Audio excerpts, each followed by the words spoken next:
गीता अध्याय 6 श्लोक संख्या 27। प्रशांत मनसं हीनं योगिनं सुखम उत्ततम उपैति शांत रजसम ब्रह्म भूतमकल्शम। बड़े सुंदर श्लोक है।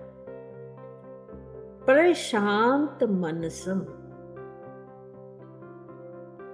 जिसका मन बिल्कुल शांत हो जावे, स्थिर हो जावे, वो होता है प्रशांत मनसम। ही क्योंकि क्योंकि प्रशांत मन वाले को ही योगिनम, योगी एनम, एनम में तो इस प्रकार योगी को, जो इस प्रकार योगी को अपने मन को स्थिर करके सुख देने वाला उत्तम जो है योग करना चाहिए ना। उपैति, उप जमा एति, उपैति मैंने उसी को, उप जो पास बैठ जाता है, वो ही व्यक्ति अपने समीप जो बैठता है, परमात्मा के समीप जो बैठता है, उसी को उपैति मैंने प्राप्त होता है। क्या? शांत रजसम, शांत कर लिया है जिसने अपना रजोगुण। और ब्रह्म भूत, ऐसी ब्रह्म को प्राप्त हुई जिसने ब्रह्म को प्राप्त कर लिया है, परमात्मा के साथ एकाकार कर लिया है, वो कौन करता है? कलशम, जिसके सारे पाप खत्म हो चुके हों। कितनी सारी, देखो यहाँ बहुत समझने का श्लोक है पर समय थोड़ा कम ही होगा। चलो जितना है। प्रशांत मनसम, हम आपसे कितनी बार कहते हैं दो प्रकार का मन होता है, एक शांत होता है, एक प्रशांत होता है।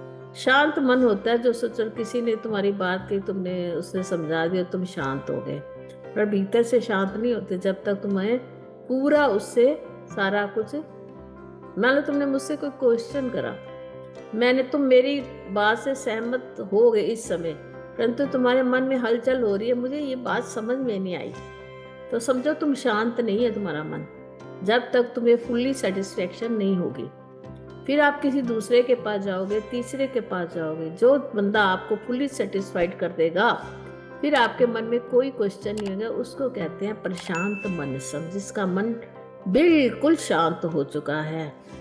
अब जिसका मन बिल्कुल शांत होता है ना, वही परमात्मा को प्राप्त कर सकता है, संदेह वाला मन नहीं कर सकता। कहते हैं संशय आत्मा विनश्यति।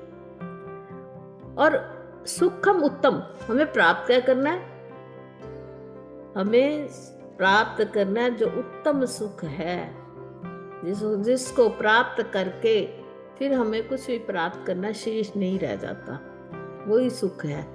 कौन सा सुख हमें मिल जाता है, फिर हमें और दूसरे सुख नहीं चाहिए होते, वो है परमात्मा का सुख। जब परमात्मा का सुख जीव को मिलता है ना, अपने अंदर जानने का, सहज समाधि का, फिर उस संसार के सारे सुख फीके लगते हैं।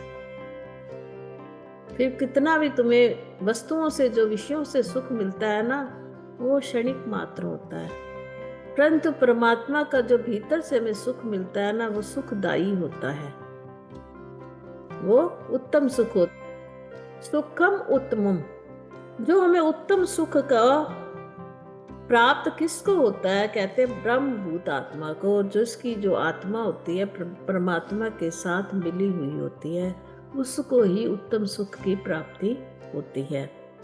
और वो जो ब्रह्म भाव वाली आत्मा होती कैसी है? जिसका रजोगुण समाप्त हो गया हो। रजोगुण का मैंने लक्षण बताया था, लोभ और मोह जिसका दूर हो जावे, जो संसार में विषयों में लोभ ना करे, मोह ना करे, संसार की किसी चीज से आसक्ति ना करे, ऐसी जो आत्मा को कहते हैं ब्रह्मभूत, जो ब्रह्मा में एकाकार हो जाती है, जो अपने आप स्वरूप में स्थित हो जाती है। वो स्थित कौन सी आत्मा होती है? जिसके सारे पाप समाप्त हो जाते हैं। देखो हम पाप पुण्य करने तो आए हुए हैं यहाँ, पिछले पापों का भुगतान करने और पुण्य का भुगतान करने के लिए। जिनके सारे पाप समाप्त हो जाते हैं। वो परमात्मा से समझो एकत्व हो चुका है उसका। अब वो अपनी जो उसका प्रारब्ध था उसी से ही सुख और दुख ले रहा है, आगे कुछ नहीं बना रहा। तो उसको क्या कहते हैं, उसका जो रजोगुण है, इस जागृत अवस्था में या इस मनुष्य जन्म में जिसने अपने रजोगुण को जीत लिया है, अपने तमोगुण को जीत लिया है और जो सत्गुण में स्थित होकर आगे के लिए उदासीन हो गया है। देखो मैं मोटे मोटे शब्द बता रही हूँ, इन शब्दों का व्याख्या मैं हर जगह कर चुकी हूँ। जो उदासीन हो गया है संसार से, उसको ही क्या है, परमात्मा की प्राप्ति होती है। वो ही जीव अपने लक्ष्य पर पहुंचता है जिसके भीतर ये प्रशांत मन वाला हो और कल्मश जिसके दूर हो चुके हों और रजोगुण जिसका शांत हो गया हो, वो ही जीवन में परमात्मा की प्राप्ति कर लेता है यही जीते जी। जिनमें से हमारे लोगों का एक भी इसमें नहीं कम हुआ अभी तक। ना तो हम प्रशांत मन वाले हैं, ना ही हमारा रजोगुण शांत हुआ है, ना ही हम सोचते हैं कि हमारे पाप सारे भुगत के हैं। पता नहीं हम दिन में और कितने पाप साथ में करते हैं, वो कब भोगे जाएंगे।